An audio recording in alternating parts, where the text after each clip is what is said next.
High বন্ধুরা, good morning সবাইকে। সবাই কেমন আছো? দেখো, আমি পুজো বাড়িতে বেড়াতে এসেছি।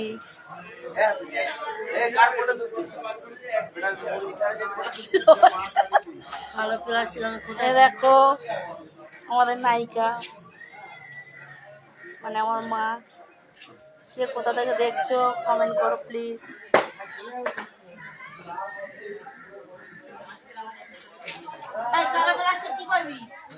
এই দেখো, আজকে আমাদের অনুষ্ঠানে রান্না হবে কি কি।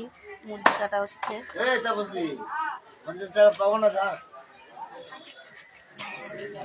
মানে কালকের উসুলটা করে লিখিস মন আবার লাগিয়ে